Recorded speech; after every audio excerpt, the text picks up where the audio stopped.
ஒட்டுமொத்த உலகத்தோட எதிர்பார்ப்பா இருந்த கபாலி திரைப்படம் வெளியாகி எல்லா இடத்துலயும் இப்போ சக்சஸ்ஃபுல்லா ஓடிக்கிட்டு இருக்கு. ஒரு சில இடத்துல படத்துக்கு கலவையான விமர்சனம் இருக்கு அப்படின்னாலும் செலிபிரிட்டிஸ் மத்தியில, விமர்சகர்கள் மத்தியில, பத்திரிகையாளர்கள் மத்தியில கபாலி திரைப்படம் நல்ல வரவேற்பையே பெற்றுட்டு இருக்கு. ஆனா பாடலாசிரியர் வைரமுத்து அரிமா சங்க நிகழ்ச்சியில கபாலி திரைப்படம் ஒரு தோல்வி திரைப்படம் அப்படின்னு சொல்லிட்டாரு.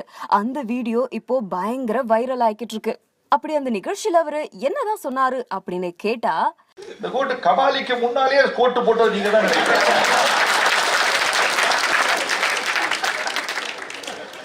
உங்களை பார்த்து தான் ரஞ்சித் காப்பிடிச்சு ரஜினிக்கு போட்டு படம் ஓடிட்டு.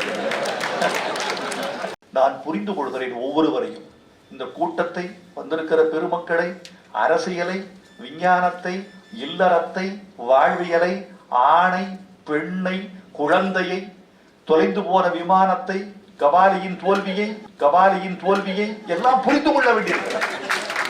கேட்டுக்கொள்வது வேற விஷயம், எல்லாவற்றையும் புரிந்து கொள்ள வேண்டியிருக்கிறது.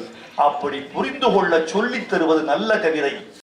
இந்த வீடியோவை பார்த்த பலரும் கடும் எதிர்ப்பு தெரிவிச்சிருக்காங்க. முக்கியமா படத்துடைய தயாரிப்பாளர் கலைப்புலி தானு என்ன சொல்லிருக்காரு அப்படின்னு பார்த்தா, வைரமுத்துவுக்கு ஏன் இவ்ளோ கோபம் அப்படின்னு புரியுது. இவருக்கு இந்த படத்துல பாட்டு எழுத வாய்ப்பு கொடுக்காததாலதான். ஒருவேளை வாய்ப்பு கொடுத்திருந்தா ஓஹோ ஆஹான்னு புகழ்ந்திருப்பாரு. ஆனா வாய்ப்பு இல்லாததாலதான் வாய்க்கு வந்தபடி பேசிட்டு இருக்காரு. கபாலி திரைப்படத்தை தோல்வி படம் அப்படின்னு சொன்ன இவர் தான் அந்த படத்துக்கு முதல் நாள்லயே 4000 டிக்கெட்டுகளை வாங்கிட்டு போனாரு. ஒரு நயா பைசா கூட நான் அதுக்கு வாங்கல.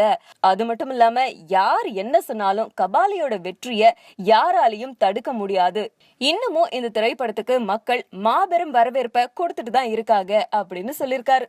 போது காலையில ஏஞ்சும் போது ஒரு ட்ரீம் இருந்துச்சு. அந்த கனவுல எனக்கு ஒரு அவார்ட் கிடைச்சிட்டு இருந்துச்சு. அந்த announcer the next award goes to lady கேஷ்னு சொன்னாங்க. கனவுலே அது அப்படியே ஒரு ஃப்ரேம் வந்தபோது இட் வாஸ் மீ.